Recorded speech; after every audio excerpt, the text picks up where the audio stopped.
चलो मेरी sweet heart, आपको अपनी बाइक की सैर कराता हूँ। चल शैतान, इस उम्र में मैं क्या करूंगी बाइक पर बैठ।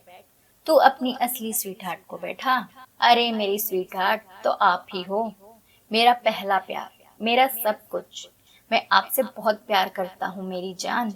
चल बेशक, अब मेरे बाइक पर नहीं कंधे पर जाने के दिन है। दादी ने मीठी छिड़क दी। अरे स्वीट हार्ट, अभी तो आपको मेरे बच्चों को भी पालना है, उन्हें हमारे प्यार की कहानियां सुनानी है।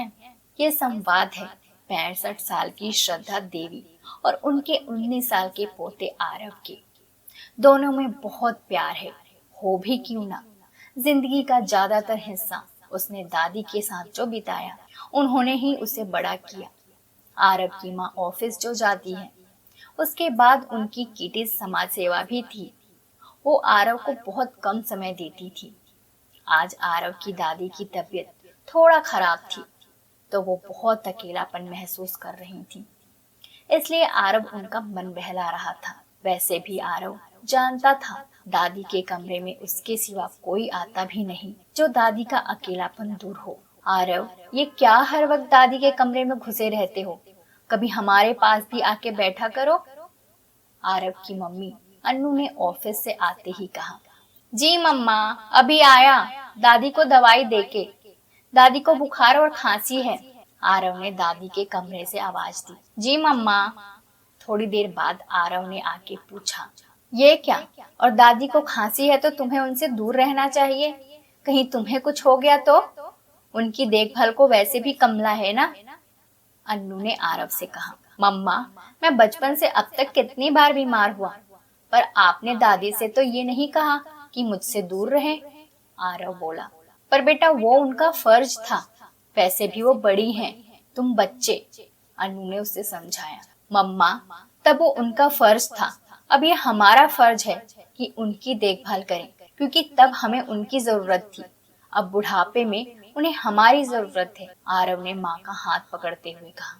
बेटा, हम अपने फर्ज निभा रहे हैं, उनके लिए पूरा दिन देखभाल को कमला को रखा हुआ है ना, जिससे उन्हें कोई तकलीफ ना हो। तुम बच्चे हो, तुम्हें इन सब से दूर रह बस अपनी पढ़ाई पर ध्यान देना चाहिए।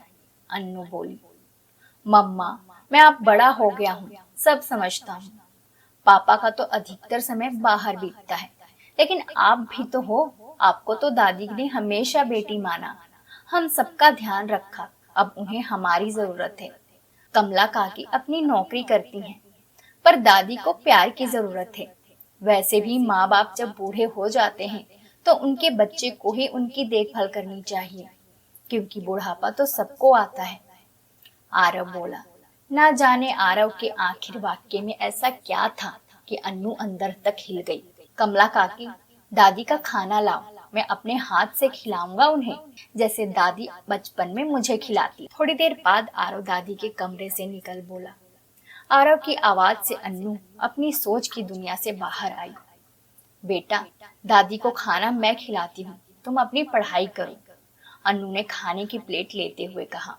आरव मुस्कुराते हुए माँ के गले लगता बोला, धन्यवाद तुम्हें बेटा। कभी कभी बच्चे भी उधर दादी के चेहरे की मुस्कुराहट देखते बनती थी, क्योंकि आज कितने समय बाद उनकी बहू उनके कमरे में आई थी।